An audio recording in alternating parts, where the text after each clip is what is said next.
চিনেই নাই কি কে দেয় কি সমস্যা হয় কি হয়েছে ভাই কি হয়েছে ওনারা নিয়ে চিনেই নাই কি কে দেয় কি সমস্যা হয় কি হয়েছে ভাই কি হয়েছে ওনারা নিয়ে যে চিনি পোলা আমার থাকতে চায় হ্যাঁ পোলা আমার কাছে থাকতে চায় পোলাটা চিনেই নাই কিভাবে দেখেন কিন্তু কে নাই আপনি কে বাচ্চাটার বাবা আমি। হ্যাঁ হ্যাঁ এই মেয়ে মামলা করছে আমাকে 10 জনের নামে মিথ্যে হয়রানি মামলা। আজকে আমরা হাজির হইতে আইছি, একটু কথা বললে এখানজন ব্যক্তি 10 জনের নামে মিথ্যে মামলা করছে।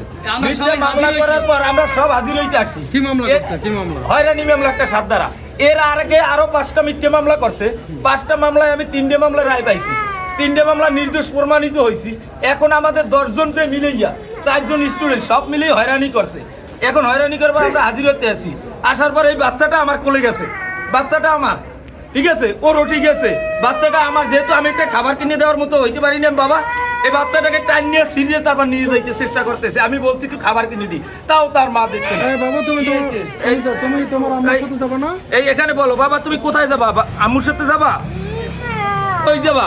আপু একটু বলেন তো কি বলেন কি হয়েছে আসলে বলেন এই বাচ্চাটা তার বলেন মায়ের কাছে এখন বলেন কি হয়েছে? ভাই শোনেন, আমার নামে এই ব্যক্তি হইলো এ আমার স্বামী হইলে প্রথম আমার নামে একটা ডিভোর্স পর্যন্ত লেখাই আছে। তারপর আমি কোর্টে নারী শিশু মামলা করছি, এরা বারবার হাজত খাচ্ছে।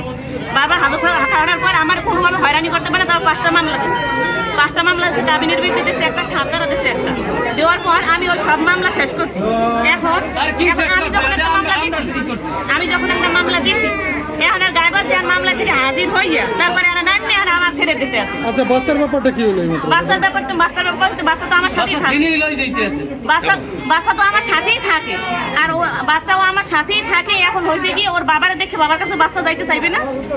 বাচ্চারা যদি বাবাই যদি অনেকদিন পর যদি বাবা চাচা দাদা যদি দেখে যাইতে চাইবে না। এখন জোর করে নেওয়ার কারণ আছে, জোর করে নিয়ে এই কারণে আমার দেবরে আমার ওই জায়গাতে ওই ঠেরে দিয়েছে, হ্যাঁ যে স্বামীর লোক ঘুমাও না, তার কাজ হচ্ছে শরম করে না, এইসব কথাবার্তা ওই জায়গায় নোংরা ভাষা করছে। যার কারণে আমি কইছি যে তোমার আত্মীয় স্বজন লই তুমি থাও, আমার ছেলে লই আমি যাই, তোমার ছেলের খাবার দিয়ে দেওয়ার প্রয়োজন নাই।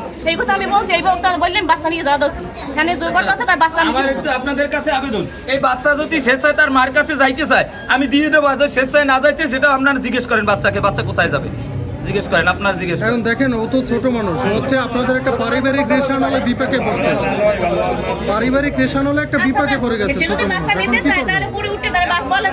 ছোট মানুষ তো কোনো ডিসিশন দেওয়ার রাইট নেই। তাহলে ওরে কি আমি এটা খাবার কিনে দেওয়ার মতো অধিকার আমার নাই? আমি বাবা তো অবশ্যই বাসায় খাবার নিয়ে দিয়ে যায় এবং এখানে খাবার দেয়, যেখানে খাবার না তার খাবার বাচ্চারা খায়। আমার এতই মানুষ আমরা হইলাম স্টুডেন্ট, আমরা হইলাম ছেলের ভাই।